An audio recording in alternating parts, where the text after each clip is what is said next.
తెలంగాణ ఇచ్చిన సోనియా గాంధీని కేంద్ర మంత్రి కిషన్ రెడ్డి అవమానించడం సరికాదన్నారు కాంగ్రెస్ నేత అద్దంకి దయాకర్. రాష్ట్ర ప్రజలు సోనియా గాంధీని దేవతగా చూస్తున్నారని తెలిపారు. చీకట్లో తలుపులు వేసి ప్రజాస్వామ్యాన్ని అపహాస్యం చేశారన్న మోదీ నాయకత్వంలో కిషన్ రెడ్డి పనిచేయటం సిగ్గుచేటన్నారు. కిషన్ రెడ్డి రాజకీయ లబ్ధి కోసం ఇష్టానుసారంగా మాట్లాడితే తెలంగాణ ప్రజలు సహించరని హెచ్చరించారు అద్దంకి దయాకర్. తెలంగాణ ఇచ్చిన తల్లి సోనియా గాంధీ గారి మీద కిషన్ రెడ్డి గారి కామెంట్స్ చూస్తే నవ్వు వస్తుంది.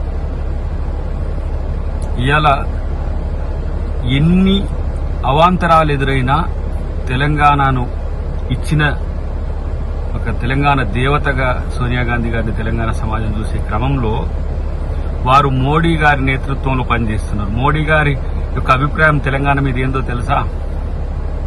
తల్లిని చంపి బిడ్డని బతికించిండ్రు అని. చీకట్లో తలుపులేసి ప్రజాస్వామ్యాన్ని అపహాస్యం చేసి తెలంగాణని ఇచ్చిన మోదీ అమిత్ షా నేతృత్వంలో మీరు పనిచేయడం, ఇలా సోనియా గాంధీ గారిని అవమానించేటట్టుగా మాట్లాడడం సిగ్గుచేటు కిషన్ రెడ్డి గారు.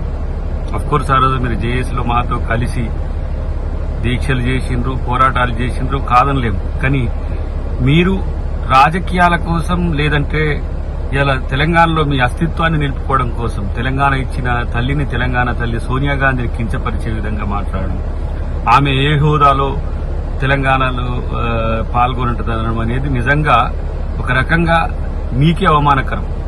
సోనియా గాంధీ గారి మీద మీరు చేసిన కామెంట్స్ ఇది బీజేపీ సంస్కృతి సాంప్రదాయాలకు మహిళలకు ఇచ్చే గౌరవం ఎట్లుంటుందో ఒక నిదర్శనం. కాబట్టి ఇప్పటికైనా మీ వ్యవహార శైలి లేదంటే మీ యొక్క ఆలోచన తీరు మార్చుకోకపోతే ప్రజలు దేశంలో కూడా ఇలా తిరస్కరించే స్థితికి వచ్చిందనే విషయం